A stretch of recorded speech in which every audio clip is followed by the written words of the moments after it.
আচ্ছা, একজন লোক দুই হাতে মুসাফা করলো, কয় হাতে? দুই হাতে। এটা কি? এটা কি সুন্নাত না বেদাত? বেদাত। পরিণাম কি? মাশাআল্লাহ। বলেন তো খ্রিস্টানরা হ্যান্ডশেক করে কয় হাতে? আরে বলেন না কয় হাতে? এক হাতে। আমার পৃথিবীতে মুসাফা করে এক হাতে একটা জাতি আছে, তাদের নাম কি? আহলে হাদিস। কি এটা? কি এটা? কি সুন্নাত না বেদাত? বেদাত। আমি তো লেখাপড়া করেছি, এটা কি মনে হয়? খ্রিস্টানরা এক হাতে হ্যান্ডশেক করে, আহলে হাদিসের লোকেরা এক হাতে মুসাফা করে। আসসালামু আলাইকুম ওয়া রাহমাতুল্লাহ। চাচা কেমন আছেন? ওয়ালাইকুম আসসালাম ওয়া রাহমাতুল্লাহ। আলহামদুলিল্লাহ, আমি ভালো আছি। মুসাফা করার সুন্নতি তরিকা হলো ডান হাত ডান হাতের সঙ্গে মিলাবে, এটাকে মুসাফা বলা হয়। দুই হাত মেলানোর কোনো শরীয়তে বিধান নেই, এটাই সুন্নত। আশা করি নেক্সট টাইম এভাবে মুসাফা করার চেষ্টা করবে ইনশাআল্লাহ। ইনশাআল্লাহ পরবর্তী সময় থেকে চেষ্টা করব। দুই হাত মেলানোর কোনো শরীয়তে বিধান নেই। মুসাফাহা, হাতের সাথে হাত মিলানোকে মুসাফাহা বলা হয়। এটি আমরা এক হাতে করব না দুই হাতে করব, দুই হাতে করাকে বেদাত বলবো কিনা, শেষের প্রশ্ন উত্তর আগে দিয়ে দুই হাতে মুসাফা করাটাকে বেদাত বলার কোনো সুযোগ নেই।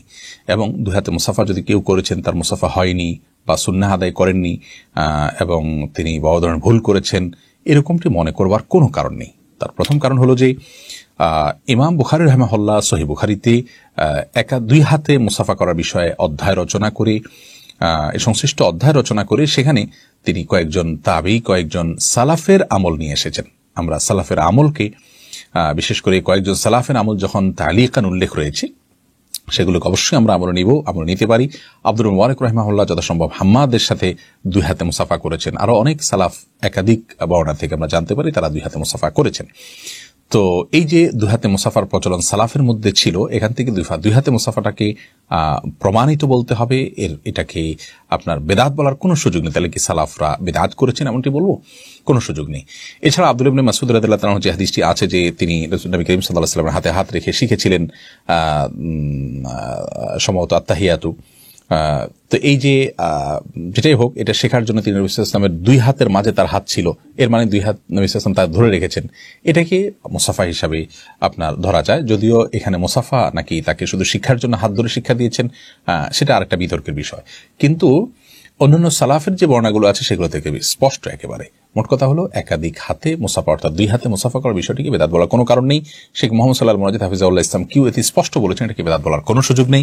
লাজনা দায়মা বা ফতোয়া বিষয়ক স্থায়ী কমিটি সৌদি আরবে তারাও ফতোয়া দিয়েছেন, এটাকে বেদাত বলার কোনো কারণ নেই।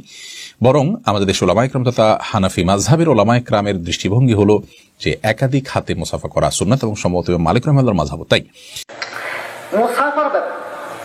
মুসাফার ব্যাপারে আমাদের এই সমস্ত ভাইরা বলে যে মুসাফা এইটা নাকি এক হাতে হবে, দুই হাতে মুসাফা এটা বিদআত।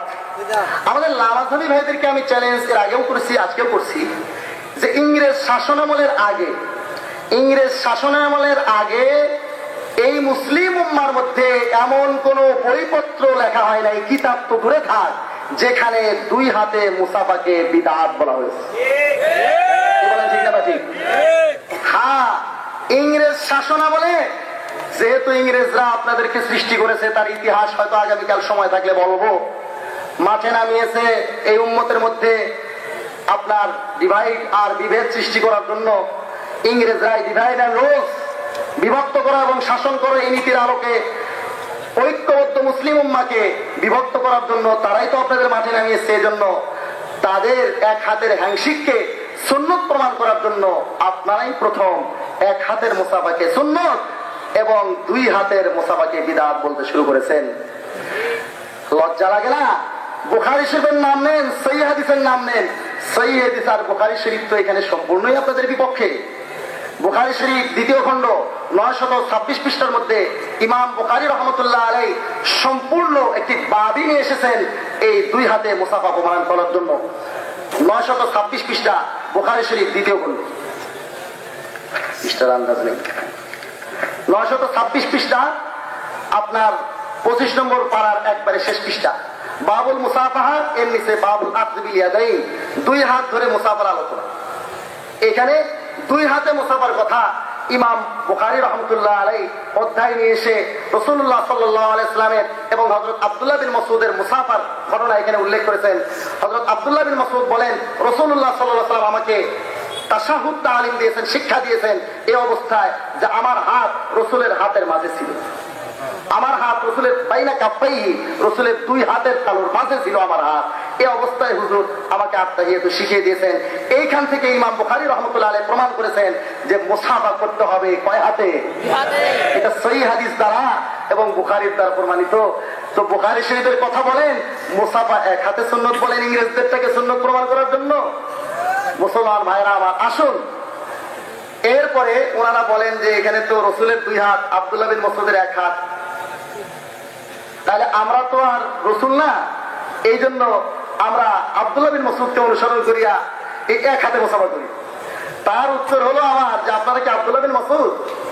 আপনারা তো আব্দুল্লাহ বিন মাসউদও না, এজন্য আপনাদের নখে নখে মিলে মুসাফা করা দরকার। কারণ আপনারা নামতে তো অনেক নিচে নামছেন, আপনারা তো নবী নন। নবী যখন নন, আব্দুল্লাহ বিন মাসউদকে ফলো করবেন। আব্দুল্লাহ বিন মাসউদের এক হাত ছিল, সেখানে উল্লেখ নাই। এখানে কাফন জিন্স 1-2 সবার জন্য ব্যবহার হয়। তারপরেও যদি এক হাত মাঝখানে থাকে সেটাও তো ঠিক আছে। রাসূলের দুই হাতের মাঝে আব্দুল্লাহ বিন মাসউদের তো এক হাতই থাকবে, আর এক হাত তো বাইরে থাকবে, আর এক হাত তো বাইরে থাকবে।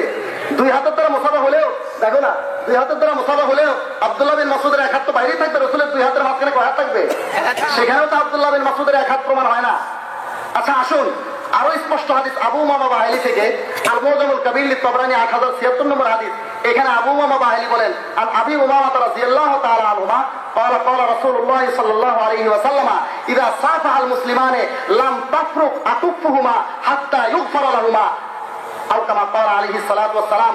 আবু উমামা বাহিলি বলেন, রাসূলুল্লাহ সাল্লাল্লাহু আলাইহি ওয়াসাল্লাম ইরশাদ করেছেন, দুজন মুসলমান যখন পরস্পর মুসাফা করে তখন তাদের হাতগুলো আকুফুন, তাদের হাতগুলো পৃথক হয় না যতক্ষণ পর্যন্ত তাদের দুজনের গুনাহগুলো ক্ষমা হয়ে যায়।